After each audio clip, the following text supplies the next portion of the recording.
அவர்களுக்கும் எனது முதற்கண் வணக்கம்.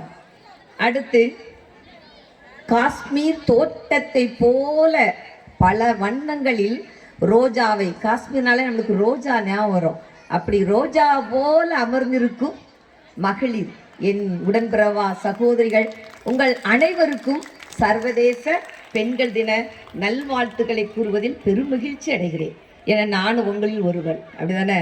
உங்களுக்கு ஒரு சின்ன ஒரு குட்டி கதை சொல்லி நான் தொடங்கலான் இருக்கேன்.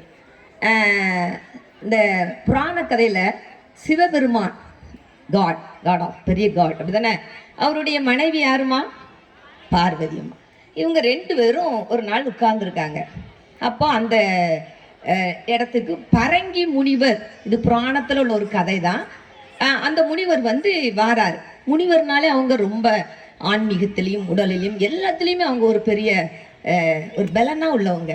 அவங்க வாராங்க, தவெல்லாம் பண்ணிட்டு வாராங்க. வந்த உடனே நேரம் நம்ம இது ஹிந்துசத்தில் என்ன உண்டு, காடை ஒரு 3 நேரம் சுற்றி வழங்க. அது உண்மையில் ஒரு நல்ல ஒரு மைய ஈர்ப்பு சக்தி இருக்குங்காங்க அதில். அப்படி வணங்கிட்டு போகிறாங்க. வாராங்க. வந்தவங்க அந்த பரங்கி முனிவர், நல்ல பேரனவத்தில் வச்சுடுங்க, சிவபெருமானை மட்டும் ரவுண்ட் பண்ணி வணங்கிட்டு போகிறாங்க. நாள்தோறும் இது நடக்கு. நம்மளாக இருந்தால் என்ன செய்வோம்? விடுவோமா? உடனே என்ன செஞ்சுருப்போம்? என்னையா, நானும் காடு தானே, நீங்களும் காடு தான், 2 பேரும் காடு, அப்புறம் 2 பேரையும் வணங்கணும்ல. முனிவர் மாறாரு, உங்களை மட்டும் வணங்கிட்டு போகிறார அப்படின்னு சிவபெருமான், ஒரு நம்ம வீட்டு துணைகள் போல ஒரு நல்ல ஒரு பலன் உள்ள ஒரு கணவர், அவர் உடனே என்ன சொல்கிறாரு, இது நம்ம அந்த அவர்கிட்ட உடனே பேச முடியாது, அதனால் நம்ம என்ன செய்யலாம், 2 பேரும் தனித்தனியாக இருந்தால் அப்படி வருவார், சேர்ந்தே உட்கார்ந்து கொள்வோம், மங்கையே சேர்ந்தே உட்கார்ந்து கொள்வோம், என் மனைவி, ஆறுயிர் மனைவி, என்ன டைலாக் இருந்துக்கலாம். 2 பேரும் அடுத்த நாள் சேர்ந்து உட்கார்ந்துருக்காங்க. பரங்கி முனிவர் அதே மாதிரி நல்லா தியானம்லாம் பண்ணிட்டு வாரார். வந்த உடனே அவர் என்ன செய்யறாரு, எதுவுமே இல்லை. இந்த முனிவர்கள் ரொம்ப ரொம்ப நிதர்சனமாக இருப்பாங்க, ஆழமாக இருப்பாங்க. வாரார். உடனே அவர் பார்க்காரு, 2 பேரும் சேர்ந்துருக்காங்க, அவங்கள டிஸ்டர்ப் பண்ணக்கூடாது, டக்குன்னு ஒரு எலியாக மாறிடுறாரு. முனிவர்களுக்கெல்லாம் அப்படி நிறைய வலன் உண்டு. உடனே அப்படியே கடகடன்னு அந்த காலோடி அப்படி சுற்றி சிவபெருமானை வணங்கிட்டு போயிருந்தாரு.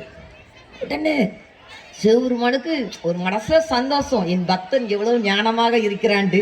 இருந்தாலும் அது தவறு இல்லை, அவருடைய கருத்து தவறானது, அப்படிதானே? உடனே அப்போ அடுத்த நாள் வரும்போது நம்ம ஐடியா பண்ணிவிடுவோம்னு சொல்லிட்டு, என் ஆறுயிரே, நாளையிலேருந்து நீ என் மடியில் அமர்ந்துக்கள், ஓகேவா? நல்லா தான் இருக்கும், அப்படிதானே? இப்போள்ள கணவர்கள் சொல்கிறாங்களான்னு தெரில, அந்த புராண கதையில் அப்படி இருக்குது. மடியில் அமர்ந்துக்கிட்டாங்க. அடுத்த நாள் அதே மாதிரி இந்த பரங்கி முனிவர் வாராரு. வந்த உடனே பார்க்காரு, நல்லா வணங்குறாரு. அவர் டெக்னிக்கை பாருங்க, என்னவா இருப்பார்னு நினைக்கிங்க? என்னவா இருக்கலாம்? யாருக்காவது ஐடியா இருக்குதா? யாருக்கும் தெரியலையா? சரி, சிறு வண்டாக மாறிவிட்டாராம். பாருங்கப்பா, வண்டா மாதிரி நம்மளோண்டு இடத்தோடு அப்படி உள்ளோடி போயிட்டு வணங்கிட்டு போயிருந்தாரு. உடனே இவங்களுக்கு நீயா நானா அப்படிங்கிற மாதிரி ஆயிட்டு. அவர் அறியாமையில் செய்கிறாரு, இருந்தாலும் நம்ம அதை விடக்கூடாது. பெண்ணு, நீ ஒரு தெய்வம், அதுவும் என்னில் பாதி நீ அப்படிங்கிற அளவுக்கு அவர் இருக்கார். உடனே அடுத்த நாள், நாளே ஒரு குழு கொடுத்துட்டேன்னு நினைக்கிறேன். அடுத்த நாள் அவங்க என்னவா இருந்திருப்பாங்கன்னு நினைக்கிங்க? நிறைய நம்ம சகோதரிகள், இந்து சகோதரர்கள் நிறைய இருக்கீங்க, சொல்லுங்களேன். என்னவா? சிவபெருமான் செஞ்சாரு, தன்னில் பாதியாக அவரை மாற்றி விட்டார், தன்னில் பாதியாக. உடனே அடுத்த நாள் அதே மாதிரி பரங்கி முனிவர் வாராரு. அவர் உடனே அப்படியே ஆறாரு. அப்போ சிவபெருமான் சொல்றார் ஒரு அருமையான தத்துவம், நான் ஒன்றும் இல்லாதது, நீ உயிரோட்டமானவன். ஏதாவது ஒரு ஆப்ஜெக்ட், ஒண்ணுமே இல்லாத ஒரு பொருளுக்கு உயிர் கொடுக்கிறது பெண், நீதான் உயிரோட்டம் உள்ளவள் அப்படின்னு சொல்லி அவளுக்கு ஒரு முதன்மையை கொடுக்கிறார். அப்போ காடே என்ன செய்து, பெண் பாதி, நீயும் நானும் சேர்ந்தால்தான் சமுதாயம்.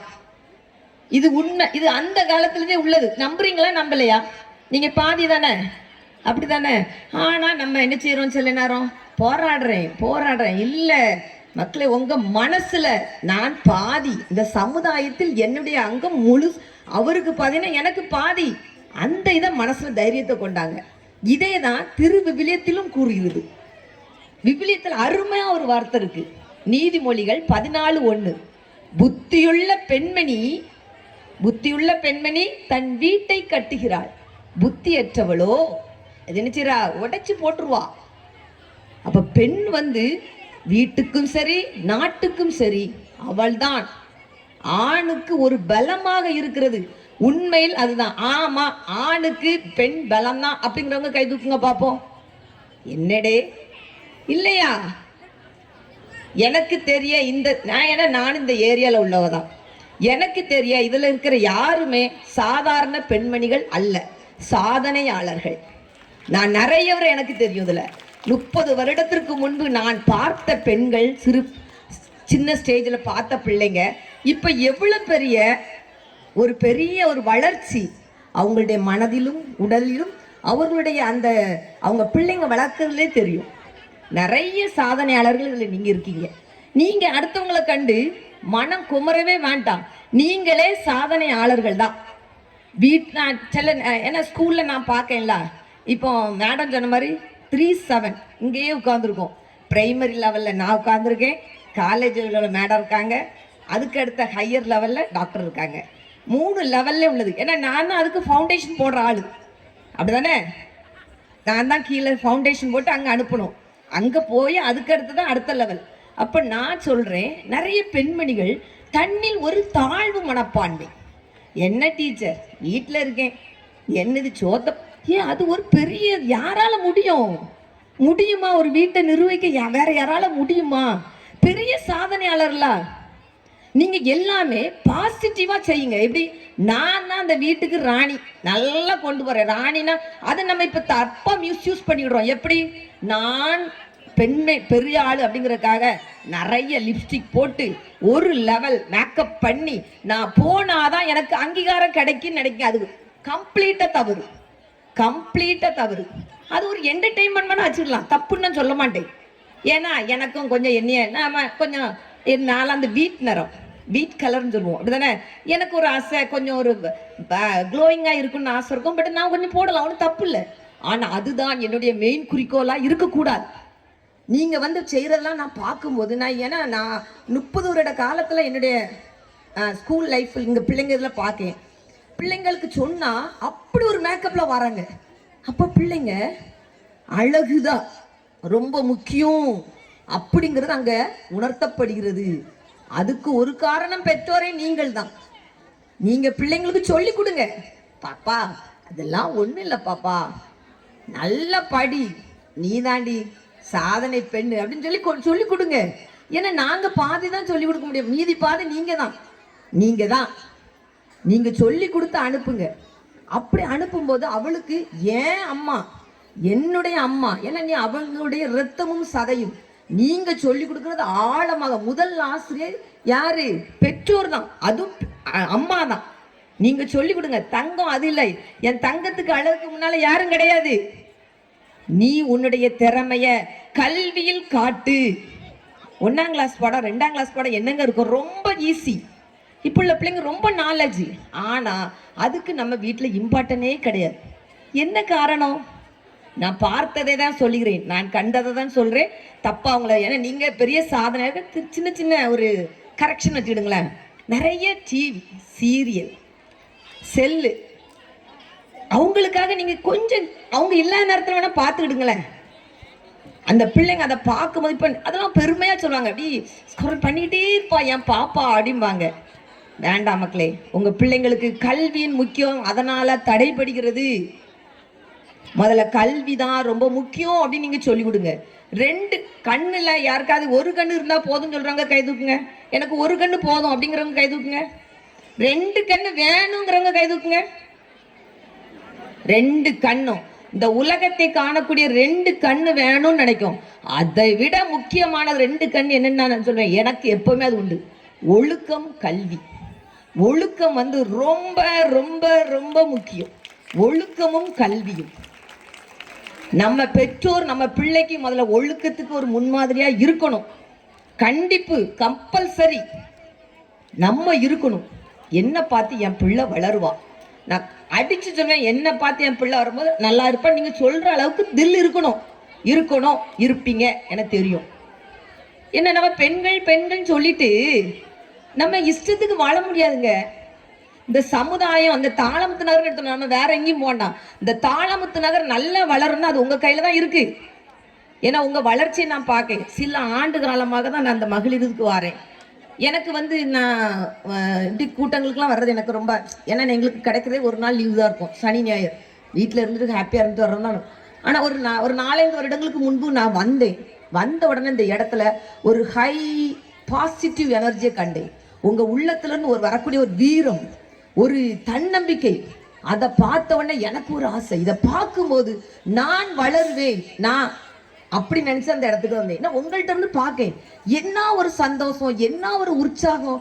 எவ்வளவு நீங்க இதெல்லாம் டான்ஸ் கொடுப்பீங்க, அப்பெல்லாம் நான் டான்ஸே ஆட மாட்டேன் சொல்றேன். அது ஒரு வெக்கமான செயல் நான் நினைப்பேன். அப்படி ஆடுவீங்க, அதெல்லாம் ஒரு பாட்டியம்மா ஆடுவாங்க. அவங்கள பார்த்து நான் மலைச்சு போயிருக்கேன். அவங்க முகத்தை பாருங்களேன், அவங்க எல்லாம் இன்னும் இளமையா தான் இருப்பாங்க. முடி மட்டும் டை அடிச்சாங்கன்னா அவங்கள 16 வயசு சொல்லலாம். என்ன நான் அந்த டான்ஸ்ல ஹை வைப்ரேஷன் இருக்குது அவங்களுக்கு, அப்படி சந்தோஷமா ஆடுவாங்க. இதெல்லாம் நான் பார்த்த பிறகு இதை நான் மிஸ் பண்ண கூடாது, எனக்கு இது ஒரு ஏணிப்படி மாதிரி அப்படின்னு தான் நான் வருவேன். இந்த தடவை கூட இருக்காது அப்படின்ற மாதிரி சொன்னாங்க. அப்படியா, சரி, அது அன்றைய சித்தம் இல்லை போலண்டு. நேற்று போன் அடிக்காங்க, உடனே நோங்கிற வார்த்தையில் இருக்க. ஏன்னா உங்களில் ஒருவன் நான், உங்களை பார்த்து நான் வளர்றேன். நம்மளுடைய பெண்கள் குரூப்பை பார்த்து வளரணும். அவங்க கிட்ட அவ என்ன சாரி கொடுத்துருக்கா, நோ, அது 2வது. அவட்ட என்ன திறமை இருக்கு, அவ எப்படி வளர்ந்தா, என்ன வளர்ச்சி. அதுக்காக அந்த பண வளர்ச்சி நான் சொல்லவே மாட்டேன். அவங்க கிட்ட ஏதோ ஒரு கல்வி வளர்ச்சி வளர்ந்தவங்ககிட்ட ஒரு வித்தியாசம் இருக்கும், பார்த்துருக்கீங்களா? கல்வியில வளர்றவங்க, ஒழுக்கத்துல இருக்கவங்ககிட்ட ஒரு வித்தியாசம் இருக்கும். அப்ப இது எனக்கு ஒரு தாரக மந்திரமாக இருக்கணும். என் பிள்ளைகளுக்கு நான் இதை கொடுப்பேன். தயவு செய்து அதை செய்யுங்க. நம்ம தாளமுத்து நகரே ஒரு ஜகஜோதியான ஒரு முன்மாதிரியான ஒரு மாப்பிள்ளை ஊராட்சி ஒன்றமாக வரும் அப்படின்னு நான் ஆணித்தரமா சொல்லுவேன். ஏன்னா நம்ம ஏரியாவை சொன்னா அப்படியே நடுங்குறான், தாளமுத்து நகரா அப்படின்னா. ஏன்னா நானுங்க தான் இருக்கேன், எனக்கு தெரியும்ல. காரணம் என்ன? அதுல ஒரு சிலுத்துரு நம்மள்ட்ட உண்டு, பெண்கள் நம்மளுக்கு உண்டு. பிள்ளைங்களுக்கு, உங்கள் ஆண் குழந்தைகளுக்கு பெண்களை எப்படி மதிக்க வேண்டும் என்று கற்றுக் கொடுங்கள். நம்மளே என்ன செய்வோம், வீட்டுல சிக்கன் வச்சிருந்தானா நான் பார்த்துருக்கேன் சில பிள்ளைங்க சொல்லும்போது. ஏன்னா ஸ்கூல்ல பிள்ளைங்க செய்யும், அண்ணனுக்கு 2 சிக்கன் கூட இருக்கும், பாப்பாவுக்கு 1 சிக்கன் குறையா இருக்கும். உண்மையில எனக்கு நான் கேட்பேன், அதையும் விசாரிச்சுடுவேன். பாப்பா உனக்கு சிக்கன் பிடிக்காதாமா? இல்லை பிடிக்கும், எங்க அண்ணனுக்கு நிறைய வைப்பாங்க, எனக்கு 2. பாப்பா மனசுலயே ஆண் நீ உயர்வானவன். காரணம் யாரு? இது ஆண்கள் வளர்க்கல. பெண்களே நல்லா கவனிச்சிருங்க, ஆண்கள் வளர்க்கவே இல்லை, நாம தான். ஏன்னா நம்ம அப்படி வளர்ந்தோம், நம்மளையும் குறை சொல்றதுக்கு இல்லை. ஏன்னா நம்ம அந்த காலம் அப்படி பெண்களை அடுப்பூதும் பெண்களுக்கு படிப்பதற்கு எவ்வளவு கொடூரமான வார்த்தை பாருங்க. அடுப்பு ஊறல, உனக்கு எதுக்கு படிக்குது, யார் சொன்னா? ஆண் சமுதாயம் அந்த காலத்துல உள்ளவங்க 100 ஆண்டுக்கு முன்னால எவ்வளவு கொடூரமான ஒரு வார்த்தை. நீ அடுப்பை ஊதி வேலை செஞ்சு உள்ளேயே இரு, வெளியில வந்துடாத. அதுல இருந்து வந்தவங்க தான் நிறைய பெண்மணிகள். முதல் டாக்டர் முத்துலட்சுமி ரெட்டி, சாவித்ரிபாய் பூலே ஒரு ஆசிரியை, அவங்கெல்லாம் அந்த இப்பவே நம்ம சொல்றோம் எனக்கு இவ்வளவு கஷ்டம், அவங்க எவ்வளவு கஷ்டப்பட்டிருப்பாங்க. இன்னைக்கு நம்மளுக்கு முன்மாதிரியா நிக்காங்க. அப்ப அந்த காலத்துல அவ்வளவு கஷ்டம் இருக்கும்போது நம்ம இப்ப பரவாயில்ல, எவ்வளவோ பரவாயில்ல. ஆனா நம்ம அந்த இதுல இருந்து அடிபட்டு வந்ததுனால நம்மகிட்டையும் அந்த தாக்கம் இருக்கு. ஆண் என்றால் ஒருபடி மேல், பெண் என்றால் நாம் குறை. இதுதான் நம்ம என்ன செய்றோம், நம்ம வீட்டுல இருக்கிற ஆம்பளைகளுக்கு கூட சாப்பாடு, நீங்க கூட சாப்பிடுங்க ஐயா, நான் குறைய சாப்பிடுவேன். பாவம் அந்த மனுஷன் சாப்பிட்டு ஹை கொலஸ்ட்ரால் ஆயிடுது. நிறைய ஆண்களுக்கு இப்ப செக்கப் ஃபுல்லும் ஹை கொலஸ்ட்ரால். காரணம் யார்? நம்ம தான். நான் நல்லது செய்யறேன்னு நினைச்சிட்டு அதை 2 பேரும் ஷேர் பண்ணியிருந்தா கூட பேலன்ஸ் டயட்ல போயிருப்போம்னு நினைக்கிறேன். அதனால அது பாசம் நினைக்காதீங்க, அது அவங்க உள்ளத்துல ஒரு வித்தியாசமான ஒரு குணத்தை தான் உருவாக்குது. பிள்ளைங்களுக்கு, ஆண் பிள்ளைங்கள் முன்னால இருவரும் சமம். அன்றைக்கே சிவபெருமான் 2 பேரும் சமந்தாமா, நான் என்ன விட நீதான் ஒரு பாயிண்ட் கூட, 50-50னாலும் நீ கூடங்கிறது அவர் ஒத்துக்கிட்டாரு. ஆனா பெண்களாகிய நாம் ஒத்துக்கொள்ள ரொம்ப தயங்குறோம். ஆண்களுக்கு ஒருபடி மேலே, பெண்களை ஒருபடி கேற. அப்ப அந்த இடத்துல இருந்து வரக்கூடிய பையன், அந்த இடத்துல வளரக்கூடிய அந்த சிறுவன் பெண்ணை கண்டால் ஒரு போதை பொருளாகவும் ஒரு இச்சை பொருளாகவும் ஒரு விளையாட்டு பொருளாகவும் அவளுடைய வழி தெரியாமலும் வளருகிறான். காரணம் நம்ம தான். இந்த இடத்துல இவ்வளவு பெண்மணிகள் இருக்கும், ஒரு 500 பேர்கிட்ட இருக்கும். கண்டிப்பா அதை உணருங்க. ஏன்னா நான் பாதிக்கப்பட்டேன், நானும் அதெல்லாம் நோ. அது இப்ப பார்க்கமே பச்சை பிள்ளைங்க, சிறு வயது பெண் பிள்ளைங்க, அவனை எப்படி பார்க்கான்? ஏன் என்ன மாதிரி உள்ள ஒரு பெண் தானே அப்படிங்கிற பார்க்க முடியலையே. காரணம் நம்மளோட ஒரு இது உண்டு இல்ல. அதனால பெற்றோர்களை மங்கையராக பிறப்பதற்கு தவம் செய்திருக்க வேண்டும் என்றான் தேசிய கவி விநாயகம் பிள்ளை. தவம், வெறும் தவம் இல்ல. அவரு எவ்வளவோ பெண்களுடைய திறமையை பார்த்து பூரிச்சு சொன்னாரு. அப்படி ஒரு உயர்ந்த இடத்துல நம்ம இருக்கோம். சாதாரண இடம் கிடையாது. யாராலையும் பெண்ணா இருந்து வாழ்ந்து காட்டுறது ரொம்ப ஒரு சேலஞ்ச் லைஃப். நான் சொல்றேன் சேலஞ்ச் லைஃப். ஒரு பெண்ணை யாரையாவது ஒருத்தர் அடிக்கணும் முதல்ல என்ன சொல்லுவாங்க தெரியுமா? உங்களுக்கு தெரியும், வேற எதுவும் சொல்ல மாட்டாங்க, பெண்களே தான். அவங்களுடைய என்னதை சொல்லுவாங்க? ஒழுக்கத்தை தான் சொல்லுவாங்க.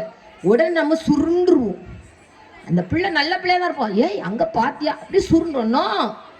எந்தி நான் உண்மை உள்ளவள் உத்தமம் உள்ளவள் உன் உள்ளத்துல இருக்கணும். அடுத்தவங்களுக்கு நிரூபிக்க நம்ம யாரை நிரூபிக்க முடியும்? இன்னைக்கு நல்ல அக்கா, ஏக்கா நீங்க நல்ல அக்காம்பா, இன்னொரு 2 வருஷம் கழிச்சு பாருங்க இந்த அக்காவா புல்லாத அக்காம்பா. இது மனிதனுடைய இயல்பு. நானும் அப்படித்தான். நம்ம மனநிலை ஒரு செகண்டுக்கே எவ்வளவு நேரம் மாறுமா? நம்மளுடைய மனநிலை எவ்வளவோ மாறக்கூடிய மனநிலை. அதனால அவளுடைய வாயிலிருந்து ஒரு நல்ல பேர் வரணும் அப்படிங்கிறதுக்காக நீ என்ன செய்யாத, நிரூபிக்காத. உனக்குள்ள ஒருத்தர் இருக்கா. ஒவ்வொருவரும் உங்க பேரை சொல்லுங்க. நீ நம்பு. இப்ப நான் சொல்லுவேன், நீ எஸ்கலின் நீ நம்புனா போதும். நீ வளர்ந்தால் போதும். சோர்ந்து போகிற நேரம் நான் சொல்லுவேன். உலகத்துல நிறைய பாடுகள் எல்லாருக்குமே, ஆண்களுக்கு இல்லையா, பெண்களுக்கு இல்லை, எல்லாரும் தான். அந்த முத்துலட்சுமி எல்லாருமே தாண்டி தான் வரோம். இதெல்லாம் ஒரு ஈஸி, இதுவும் கடந்து போகும். அப்படி தட்டி விட்டுட்டு போயிட்டே இருக்கலாம். எத்தனை துன்பங்கள், இந்த சுனாமியோடலாம், எவ்வளவு கொரோனாவோடலாம் எப்படி கொத்தா போனாங்க. அதுல இருந்தவங்களும் அப்படி சோர்ந்து போயிட்டாங்களா? அவங்க தான் இப்ப நிறைய சாதிக்காங்களாம். அவங்க மனசுல ஒரு வெறி. இவ்வளவு நாள் ஒரு அடைபட்டு இருந்தேன். இன்னும் பெண்கள் நிறைய சாதனையாளர்களா மாறி இருக்காங்களாம். அதனால துன்பத்தை கண்டு துவண்டு போகாத, துன்பத்தை கண்டு எழு. இன்னும் நான் இந்த சமுதாயத்துல என்னுடைய அங்கீகாரத்தை நிரூபித்து காட்டுவேன் எந்தி. அதனால நீங்க உங்ககிட்ட நிறைய பொறுப்பு இருக்கு பெற்றோர்களே. அதுவும் எஸ்பெஷலி தாளமுத்து நகர் பெற்றோர்களே, உங்க பிள்ளைங்களுக்கு நிறைய பொறுப்பு இருக்கு. உங்க பிள்ளைங்களை நீங்க அப்படி வளருங்க. 2 கண்ணு மாதிரி, ஒழுக்கம் கல்வி மாதிரி, ஆண் பிள்ளையும் பெண் பிள்ளையும் உங்களுக்கு 2 கண்ணு மாதிரி வளருங்க. 2 வேற யாரும் இல்லை. பெண்ணுக்கு நிறைய சப்போர்ட், 2 பிள்ளைதான். 2ஐயும் அன்பாக அரவணைப்பாக வளர்த்து இந்த சமுதாயத்துல மாதராக பிறந்த நாம் பெரிய சாதனை. இதுக்கெல்லாம் சாதிக்க மேலெல்லாம் போண்டாங்க. ஏரோப்ளேன்ல போகணும், விண்வெளியில போகணும், நான் பெரிய போஸ்ட்ல இருக்கணும். உங்க வீட்டுல நீங்க சாதனை பெண். உங்க வீட்டுல நீங்க தான் சாதனை பெண். உங்க குடும்பத்துக்கு அது ஒரு பெரிய என்னது ஒரு அமைப்பு மாதிரிதான். இந்த இப்ப இங்க பாருங்க, மாப்பிள்ளை நீ ஊராட்சி ஒன்றியம் 45 பெண்கள் சுய உதவிக்குழு, இப்ப 140. கிட்டத்தட்ட பார்த்தா இது ஒரு பெரிய தமிழ்நாடு சட்டமன்றம் மாதிரி தான் இருக்கு. இதோட ஒரு சின்ன சட்டமன்றம் நம்ம வீடுன்னு வச்சுக்கிடுவோமே. அவ்வளவுக்கு நிர்வகிக்கிற பொறுப்பு உங்க கையில இருக்கு. இந்த நாள்ல நான் இந்த கூட்டத்துக்கு வரணும்னு எப்பவும் நினைக்கிறது தான். உங்களை பார்க்கும்போது, உங்களுடைய வளர்ச்சியை பார்க்கும்போது, இவங்க கிட்ட ஏதோ ஒரு பெரிய சக்தி இருக்குது. பெண்கள் சோர்ந்தவர்கள் அல்ல, சாதிக்க பிறந்தவர்கள் அப்படிங்கிற ஒரு எண்ணத்துல எனக்கு நல்ல நீங்க ஊட்டியிருக்கீங்க. அதுக்கு ரொம்ப நான் நன்றி சொல்றேன். இன்னும் அடுத்த ஆண்டு இதை விட பல மடங்காக உன்னில் நீர் வளர்ந்து இந்த தாளமுத்து நகரை உயிர்வடைய செய்ய வேண்டும் என்று கூறி இந்த வாய்ப்பு அளித்த தலைவி திருமதி பிரேமா, வேற யாருமே வேண்டாமே உங்களுக்கு. திருமதி பிரேமாவை பாருங்க, ஒரு பெண்ணு எவ்வளவு, அவங்கெல்லாம் கல்வி படிச்சிருந்தா உண்மையிலே பெரிய வேற லெவல்ல போயிருந்திருப்பாங்க. அவங்க போஸ்டே வரமா இருந்திருக்கும். நிறைய சாதனை அவங்களுக்கு இல்லாத எல்லாரும் இன்னும் பெரிய சாதனை. இங்கே இதுல எவ்வளவு சாதனையாளர்கள் இருப்பீங்கன்னு எனக்கு தெரியல. இருப்பீங்க கண்டிப்பா, எல்லாருமே சாதனை, அதுல ஸ்பெஷல் சாதனையாளர்கள் இருப்பீங்க என்று கூறி வரும் ஆண்டில் இதை விட பெரிய சாதனையாளர்களை உருவாக்கக்கூடியது ஒரு ரோஜா தோட்டமாக அமைய வேண்டும் என்று கூறி விடைபெறுகிறேன். நன்றி, வணக்கம்.